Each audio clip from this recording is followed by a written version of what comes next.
복음에는 하나님의 능력이 있습니다. 나 같은 사람도 천국으로 옮겨놓을 만한 하나님의 능력이 있는 것이 복음의 내용입니다. 복음에는 모든 자를 구원하시는 하나님의 능력이 있습니다. 내가 내 기준으로 형편없어 보이는 사람이 있지만 복음의 능력을 믿어보십시오. 그 형편없는 사람도 복음은 변화시킬 겁니다. 오래전 나를 변화시켰던 것처럼. 오래전 이야기입니다.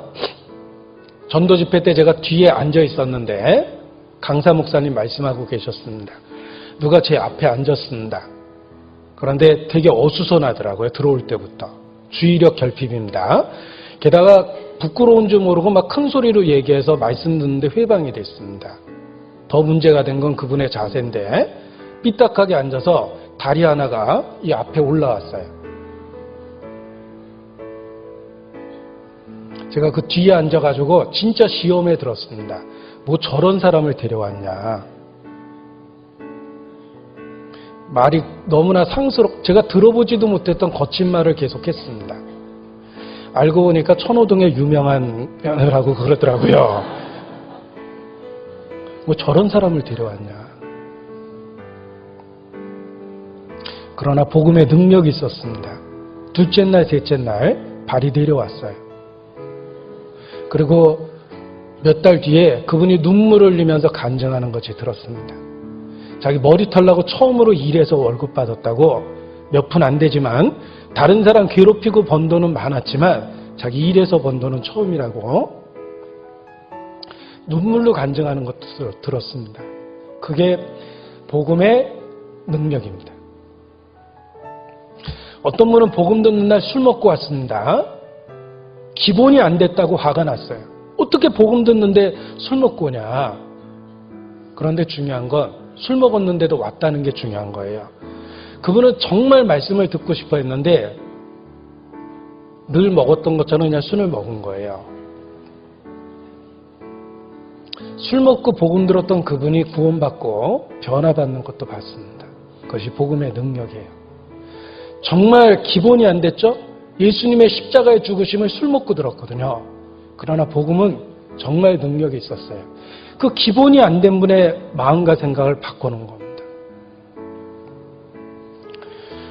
어떤 분은 우리 교회에 대한 편견을 갖고 말씀을 들으면서 적개심을 갖고 분노를 갖고 노려보면서 말씀 들어본 분도 계십니다. 우리 교회를 별 희한한 이상한 교회라고 본 거예요. 그러나 노려보면서 적개심을 갖고 말씀을 들었던 사람도 어느 날 눈물로 간증하는 거 봤습니다. 그것이 복음의 능력입니다. 우리가 그 복음의 능력을 우리 자신이 체험했고 교회 생활 중에 수시로 목격했기 때문에 복음으로 부끄러워해서는 안 됩니다. 어떤 사람이든지 복음을 전하면 변화될 거라는 소망을 가져야 됩니다. 자, 바울은 복음을 전하는 열정을 어떻게 표현했냐면 14절입니다. 헬라인이나 야만이나 지혜 있는 자나 어리석은 자에게 다 내가 빚진 자라. 복음을 전하는 열정을 빚진 자라는 마음으로 가진 거예요. 복음의 빚진 자라고 그렇게 고백하고 있습니다. 빚을 지면 갚아야 되죠. 금전적인 것만 이야기하는 것이 아닙니다. 도덕적으로도 갚아야 될 의무가 있다. 이걸 빚진 자라고 표현한 거예요. 바울은 복음을 전하겠다는 열정을 빚진 자라고 표현한 겁니다. 우리는 복음의 빚진 자입니다. 복음의 능력을 알고 체험하고 가지고 있기 때문에 복음의 빚진 자입니다. 세상에서는 누가 빚을 집니까? 없는 사람이 빚을 집니다. 없는 사람이 빚진 자입니다. 그러나 하나님의 앞에서는 가진 자가 빚진 자예요. 우리가 갖고 있기 때문에 누군가에게 줘야 될 도덕적 의무를 갖고 있는 거예요.